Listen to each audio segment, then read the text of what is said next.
Hey everyone, welcome back to my channel. In today's video, we are going to be refinishing a mid-century modern dresser. This dresser needs a lot of work. Unfortunately, the top is Formica, so for all of you people who hate when anyone paints anything, don't come for me, because if you know what Formica is, you know that I can't really restore it because it's not actual wood. So I started by sanding down the drawers. I did wear a mask when I sanded. I know I need a vacuum. I also wore ear protection most of the time, which I'm super proud of myself for because I usually don't. Your girl already has ringing in her ears though. So these needed to be ironed out. Hope you like that ASMR I just showed you. Anyway, so wet rag and an iron. It's supposed to pull the wood veneer up, fill it with the water, and make it so the dents go away. I don't think I fully did it right, but I like the results. Then I went in with Bondo. I like Bondo because it hardens to like rock. It's really nice to touch up any spots that have a lot of traffic. I just don't think wood filler gets the job done the same. So I went through.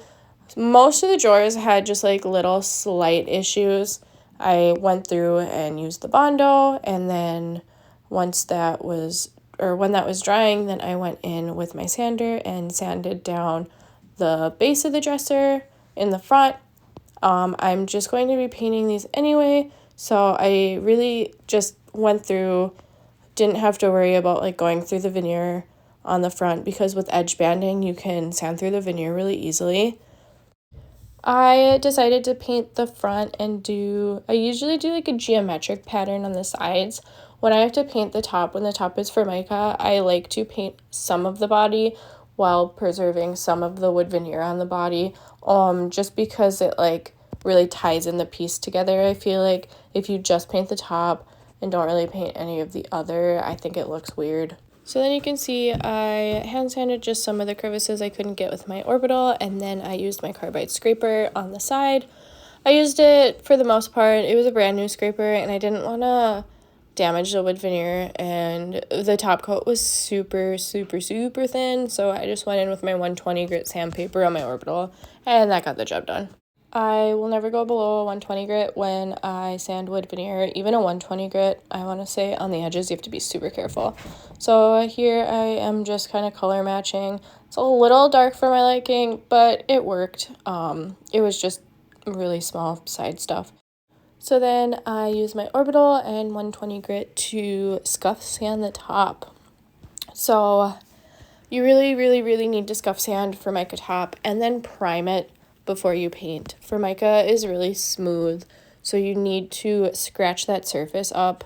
So then once I did that, then I wiped it down, and then I went through with my Minwax semi-gloss oil-based polyurethane top coat.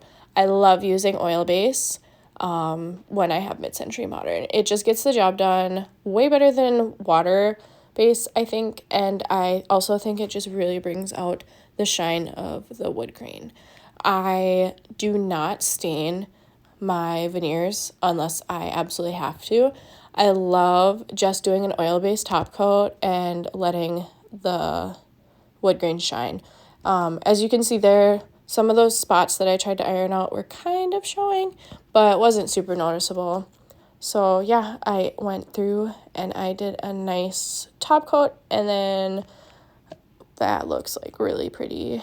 I love the way the wood grain is in the middle. Then I went through with my bin shellac primer. I love bin shellac primer because it's the only primer that stops bleed through.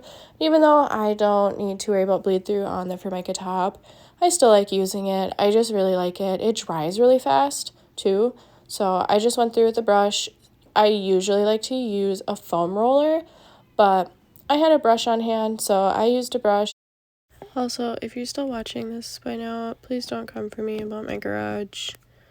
I have a lot of furniture. We just insulated it. It's all messy because we had to like move stuff around and things are just everywhere. But the plan is to get it clean, and now that it is insulated. I live in northern Minnesota, and today it was negative 10 degrees out, so can't move stuff when it's too cold outside. So then I got some green colored paint. I don't remember exactly what this color is called.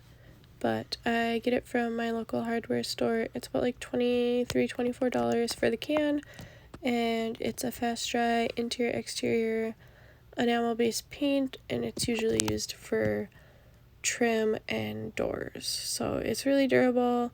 When I use it on the top of my dressers, for example, I don't have to do a top coat, and it lasts really well, and I've had a lot of happy customers. So I went in with my painter's tape on each side and did a cool diagonal line, and then I did 2 coats of the paint on the sides and the front where it was sanded all the way through to the wood veneer, and then on the top for my part that had the primer underneath, I ended up doing 3 coats just to make sure that there was enough on there, and it's harder to cover up like white versus the wood. So then I went and lightly sanded imperfections I saw in the drawers from the first top coat of the oil-based poly, and then I went in and did a second top coat. I'm not the biggest fan of this specific top coat. Unfortunately, there are a lot of bubbles with it, and I've used a couple different brushes with this one now, so I don't think it's like what I'm doing. It dries all right though. So then I went in, and you can see I kind of like color matched. Not the best job, but it is good enough. Sometimes it's really hard to color match, and sometimes it's really easy. It really depends on like the type of wood veneer and how many lines and stuff are in it, you know, or the shine of it, all that stuff. If it's like orange undertones or red undertones, all that stuff. So here is a video of me pulling the tape. It's like my favorite part. I absolutely love when I pull tape and it's just like a nice crisp line.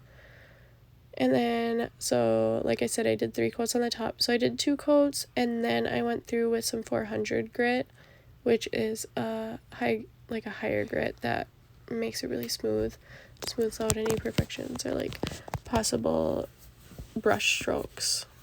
And then I went through with the 3rd coat, and I really liked how the top turned out. It was nice. So then after that, it was all dry, I went through with my paintbrush and I just eyed it up and put the oil-based top coat on the sides.